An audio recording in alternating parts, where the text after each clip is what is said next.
So we last left off talking about action potentials.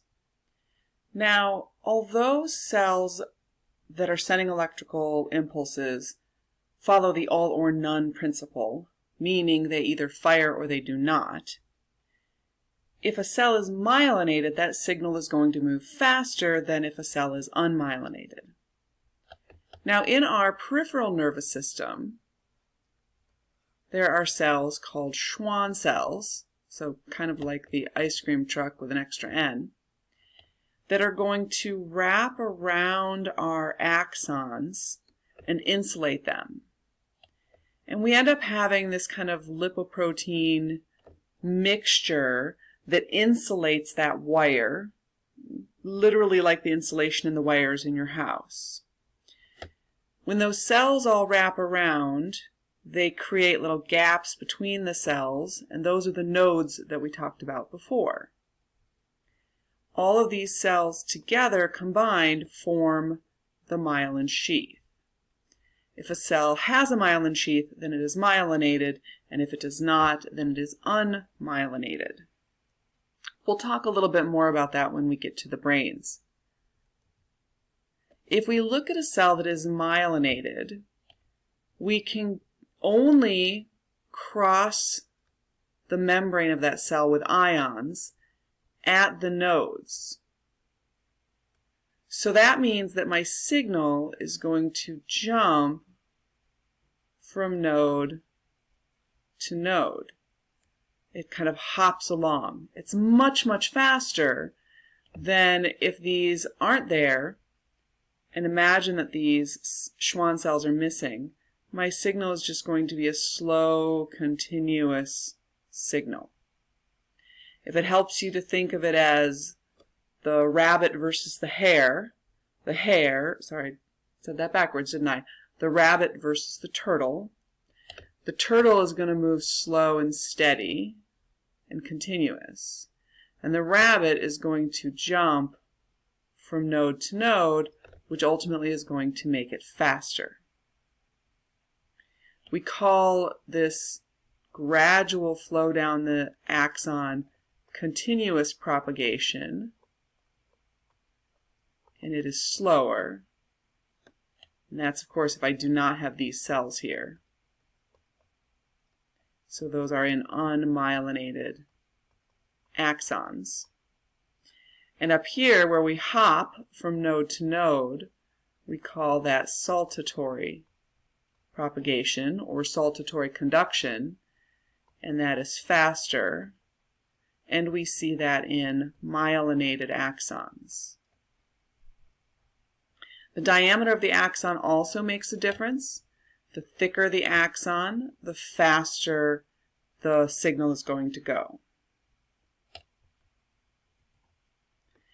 Now when we get to the synapse, so after that signal has passed all the way down that axon, we're going to have different types of neurotransmitters that are being released depending on the response that I want. We can have inhibitory neurotransmitters, which are going to suppress more action potentials in the next cell, or we can have excitatory neurotransmitters that are going to promote action potentials in the next cell. In other words, a neurotransmitter can trigger a response moving forward or stop it from moving forward. We talked about these before, the different types of neurotransmitters that I want you to be familiar with. We talked about dopamine and serotonin in the brain, norepinephrine, which is part of your fight or flight response, and then of course acetylcholine or ACH, which is used by 3/4 of your autonomic nervous system and to stimulate skeletal muscles.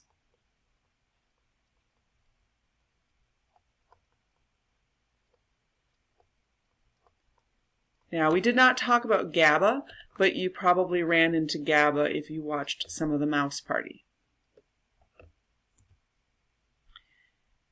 Now, there are different types of responses that you can get, as we mentioned. You can get excitatory or inhibitory.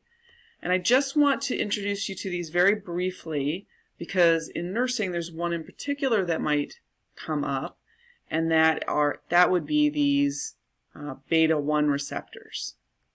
So beta-1 receptors are excitatory, and we find these on cardiac muscle cells. So imagine that I have a branched cardiac muscle cell up here, and then I'm going to have beta-1 receptors and maybe beta-2 receptors. So the beta-2 receptors, if I lock in there, will slow my heart rate down. But if I lock a beta-1 receptor or a beta-1 neurotransmitter in here into my beta-1 receptor, then I'm going to increase my heart rate. So if I have a heart condition and I don't want my heart to be over-responsive, then I might give somebody a beta blocker, which specifically blocks the beta-1 receptors. So it prevents me from being able to excite those cardiac muscle cells using neurotransmitters. So, for example, when I was diagnosed with non-compaction in my heart muscle a few years ago, we noticed that my blood pressure was high and that I had a somewhat irregular heartbeat.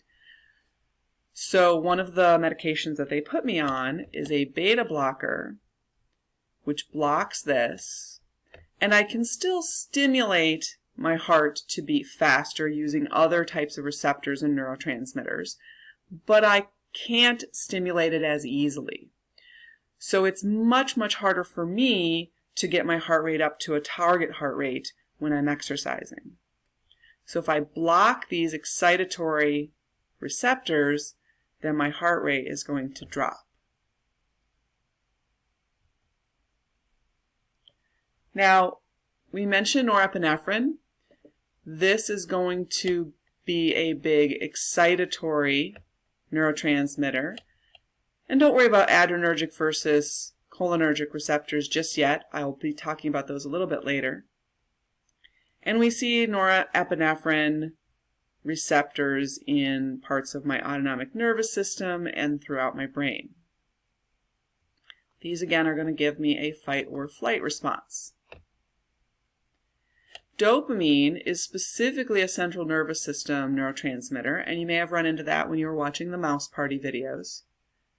They could excite or inhibit activity, and they do play a role in both Parkinson's and the effects of cocaine on the brain. If you want to know more about that, you can go again take a look at the mouse party video and pick up the cocaine mouse and see what's going on in the brain. Serotonin, also a central nervous system neurotransmitter. This is going to affect your attention and emotional states. And the GABA that they mentioned in the mouse party videos has an inhibitory effect. However, we don't have a great understanding of how GABA works. The one thing that I always think is very interesting about the brain is that we know so much about it. We actually have very specific regions of the brain that are mapped and what they are playing a role in. But we also know almost nothing about the brain. So we're learning new stuff all the time, and even by the time you guys are in the field, we're going to know a lot more.